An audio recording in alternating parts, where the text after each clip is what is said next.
صفحہ نمبر 75 آیت نمبر 25 سورة النساء۔ اعوذ باللہ من الشیطان الرجیم، بسم اللہ الرحمن الرحیم۔ ومن لم يستطع منكم طولا أن ينكح المحصنات المؤمنات فمما ملكت أيمانكم من فتياتكم المؤمنات إلى آخر۔ اللہ تبارک و تعالی فرماتے ہیں وَمَن لَّمْ يَسْتَطِعْ مِنْكُمْ طَوْلًا أَن يَنكِحَ الْمُحْصَنَاتِ الْمُؤْمِنَاتِ، آپ لوگوں میں سے جس کو یہ وسعت نہ ہو کہ وہ آزاد پاک دامن مومن عورت سے نکاح کرے، فَمِمَّا مَلَكَتْ أَيْمَانُكُمْ مِنْ فَتَيَاتِكُمُ الْمُؤْمِنَاتِ، تو پھر آپ لوگوں کے لیے مومنہ عورتوں میں سے باندیوں سے نکاح کرو، واللہ اعلم بایمانکم، اللہ تبارک و تعالی آپ لوگوں کے ایمان کو جانتے ہیں، بعضکم من بعض، بعض آپ لوگوں میں سے بعض ہیں سب کے ایمان کو، فَانْكِحُوهُنَّ بِإِذْنِ أَهْلِهِنَّ، نکاح کرو باندیوں سے ان کے مالکوں کے اجازت سے، وَآتُوهُنَّ أُجُورَهُنَّ بِالْمَعْرُوفِ، اور اچھے طریقے سے ان کو مہر ادا کیا کرو، محصنات غیر مصافحات، جو پاک دامن ہوں نہ کہ بدکاری کرنے والیاں، ولا متخذات اخدان، اور نہ وہ باندیاں کسی سے چھپ چھپ کے تعلق رکھنے والیاں ہوں، فَإِذَا أُحْصِنَّ، جب وہ پاک دامن ہوں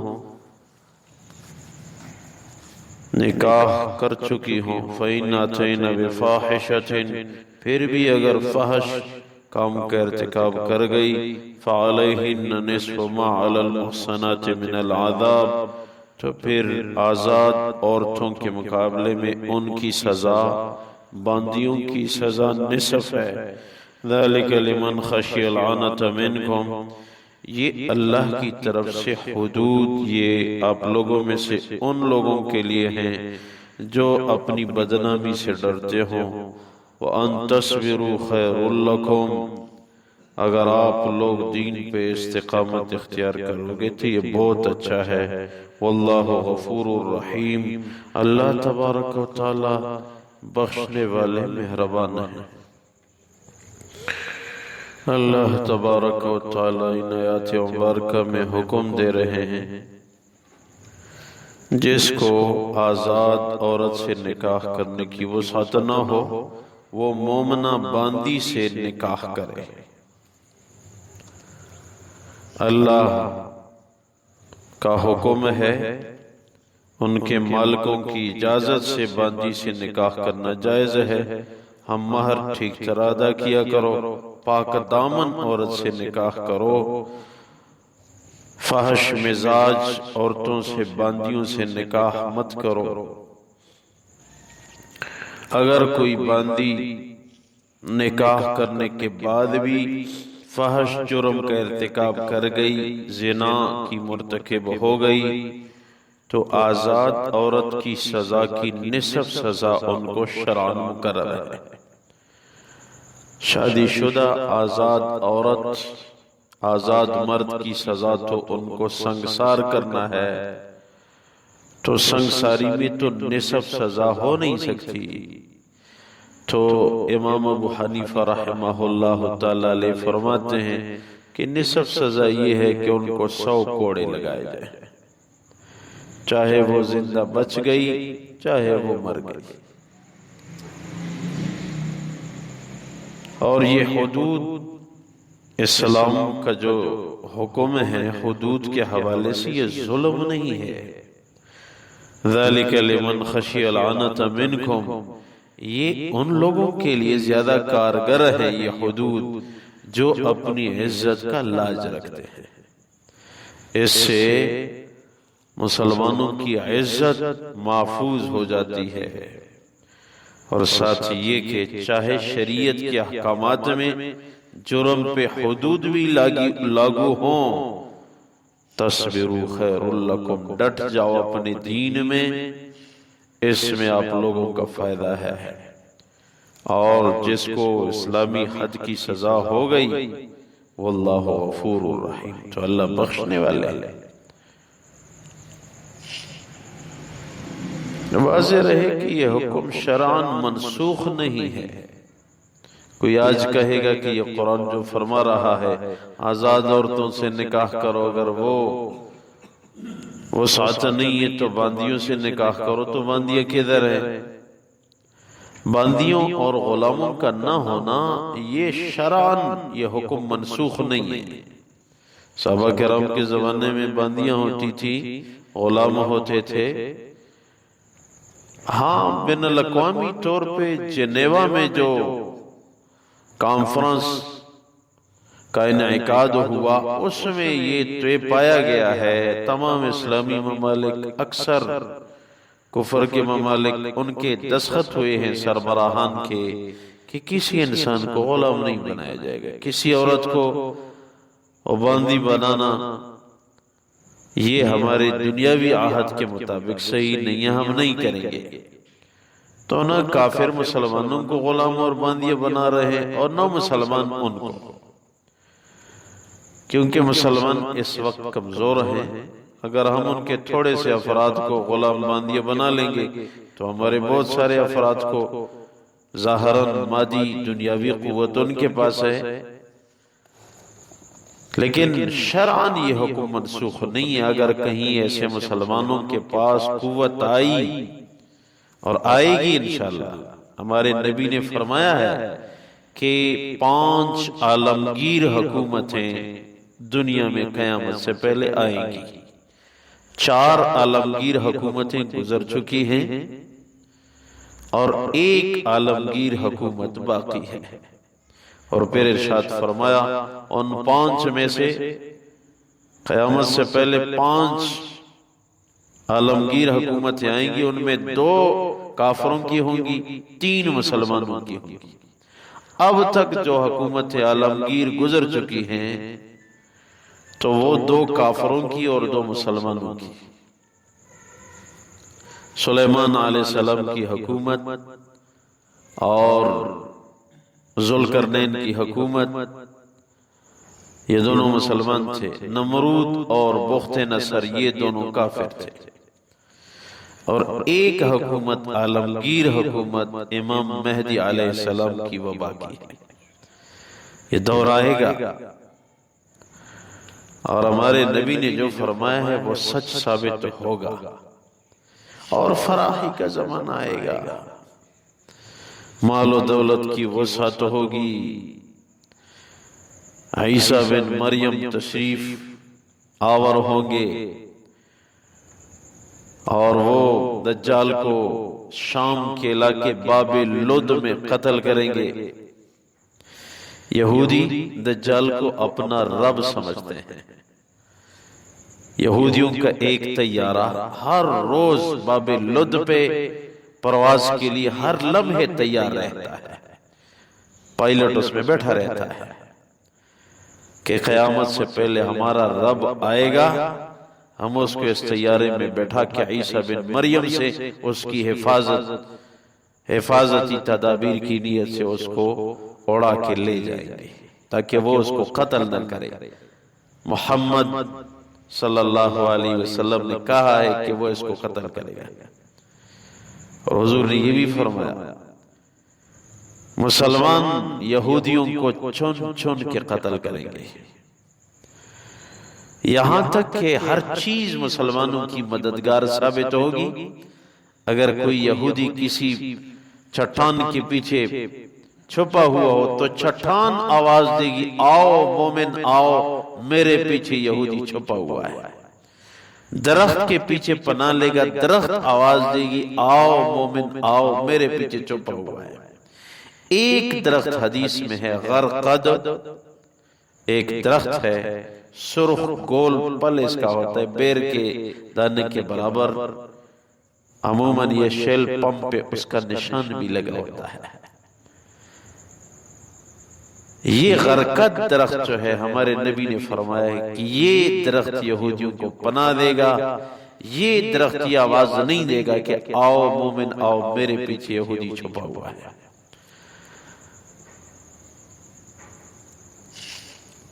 اور سعودی عرب کا ایک علاقہ شارما، اس میں ساتھی کہہ رہے ہیں کہ وہاں سمندر کے کنارے وہاں یہودیوں کی بستیاں آباد ہو رہی ہیں، اور وہاں سے حرام میں اس درخت کو وہ کثرت سے وہ لگا رہے ہیں تاکہ اس درخت کی کثرت ہو۔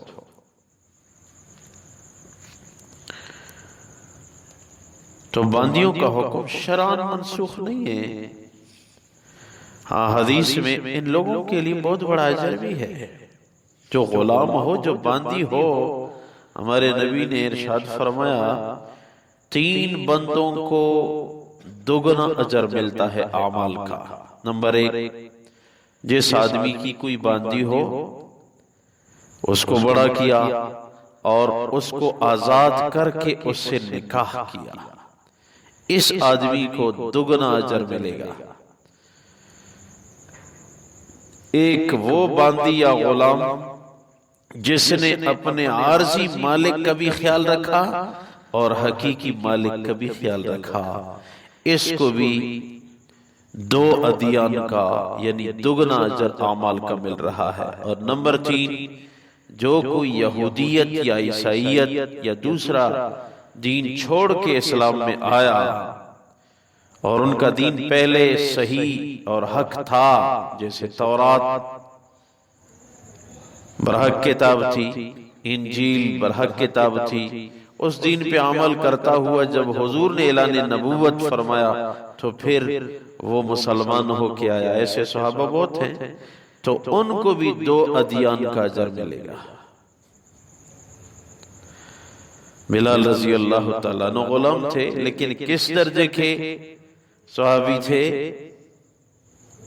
حضور نے ارشاد فرمایا کہ بلال، میں جنت میں خواب کی سیر کرنے لگا تو میرے آگے آگے آپ کے پاؤں کی آہٹ وہ میں سن رہا تھا۔ کسی ساتھی نے ایک دن اشکال کیا کہ بلال کا اتنا بڑا مقام ہو گیا کہ حضور سے بھی آگے ہے جنت میں۔ ٹھیک ہے، صحابی ہے، بڑے درجے کے صحابی، لیکن نبی سے آگے کیسے ہے جنت میں؟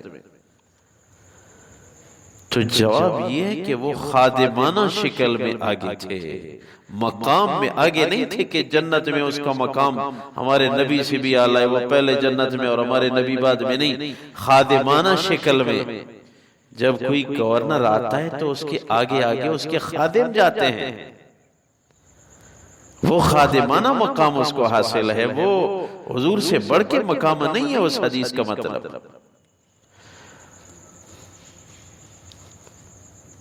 پھر غلامی سے کس درجے کے صحابی بنے؟ حضور نے ایک دن ارشاد فرمایا بلال کا تعارف یہ ہے کہ میں بلال سے ہوں، بلال مجھ سے ہے۔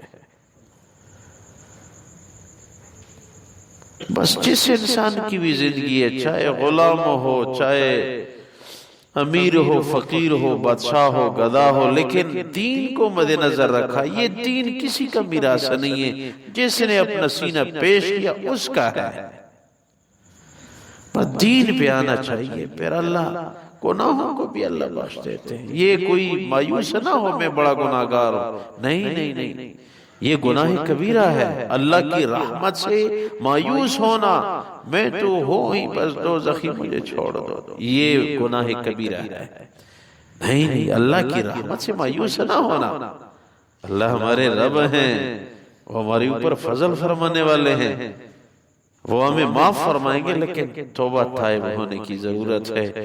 اللہ تبارک و تعالی فرماتے ہیں وَمَن لَّمْ يَسْتَطِعْ مِنْكُمْ طَوْلًا أَن يَنكِحَ الْمُحْصَنَاتِ الْمُؤْمِنَاتِ، جو آپ لوگوں میں سے یہ وسعت نہ رکھے کہ آزاد مومنہ عورتوں سے نکاح کرے، فَمِمَّا مَلَكَتْ أَيْمَانُكُم مِّن فَتَيَاتِكُمُ الْمُؤْمِنَاتِ، تو اس کو چاہیے کہ مومنہ